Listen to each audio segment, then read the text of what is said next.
미국인들의 식탁에서 빠질 수 없는 계란이 품귀 현상에 빠졌습니다. 조류 독감의 확산으로 지난 한 해에만 미국에서 약 4천만 마리의 닭이 폐사되면서 공급이 줄어든 탓입니다. 하지만 미국과 달리 인접국인 캐나다의 계란값은 비교적 안정적인 상태를 유지하고 있는 것으로 알려졌는데요. 그러나 트럼프발 관세 전쟁으로 소원해진 양국 관계로 인해 캐나다의 도움을 받기는 쉽지 않아 보입니다. 지난 10일 CNN 비즈니스는 미국에서 고병원성 조류 인플루엔자 확산으로 계란 공급이 줄자 슈퍼마켓들이 구매량을 제한하기 시작했다고 보도했습니다. 매체에 따르면 미국 전역에 약 600개 지점을 둔 식료품 체인점 트레이더조는 성명을 통해 계란 공급 문제가 지속되고 있어 현재 전국 모든 지점에서 고객 한 명당 하루의 계란 구매 개수를 12개로 제한하고 있다라고 밝혔는데요. 코스트코도 고객당 계란을 3팩까지만 구입할 수 있게 제한하고 있는 것으로 알려졌습니다. 이러다 보니 최근 미국의 계란 가격은 45년 만에 최고치를 기록하고 있는 상황인데요. 미국 노동통계국에 따르면 지난해 12월 기준 12개들이 계란 한 판의 평균 가격은 4.15달러였습니다. 이는 전년 대비 37% 오른 수치인데요.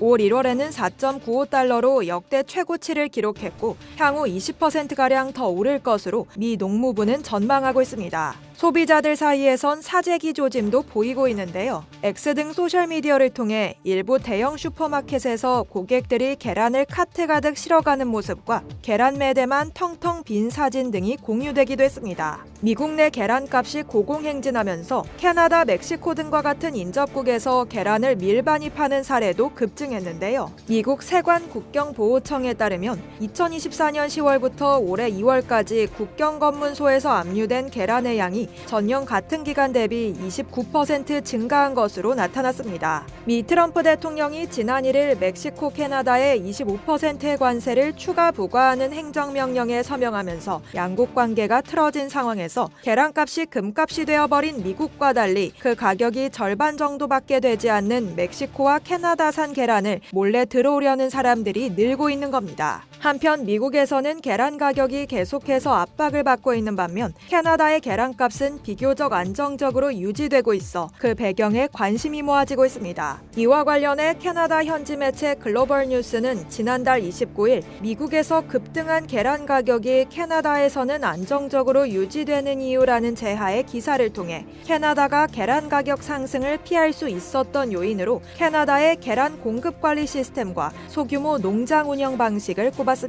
미국의 계란 산업은 각 농장이 수백만 마리의 산란계를 사육하는 대규모 공장식 농장 시스템으로 운영되고 있습니다. 이는 평소 판매가를 상대적으로 낮게 책정하는 것이 가능하도록 해준다는 장점이 있지만 동시에 필연적으로 조류 독감 등과 같은 바이러스나 자연재해에 취약할 수밖에 없는 한계를 지니죠. 반면 캐나다의 계란 산업은 정부가 직접 달걀 생산량을 조절하는 계란 공급 관리 시스템을 기반으로 하는데요. 이에 캐나다의 달걀 농장은 미국에 비해 훨씬 소규모로 운영되고 있으며 각 농장에서도 수백만 마리가 아닌 약 2만 5천 마리의 산란계를 사육하고 있는 것으로 알려졌습니다. 이러한 이유 때문에 미국에서는 조류 독감이 발생하면 수백만에서 수천만 마리의 닭을 살처분해야 하지만 캐나다는 그 피해 규모를 훨씬 줄일 수 있는 겁니다. 미국에서 계란값이 연일 고공행진을 하면서 트럼프 행정부에도 물가 비상이 걸린 상황인데요. 안정된 계란값을 자랑하는 캐나다의 도움을 받으면 좋으련만 트럼프 대통령이 쏘아올린 인접국 관세 전쟁의 여파로 미국의 고민은 깊어지고 있는 모습입니다. 이상 여의도투브였습니다.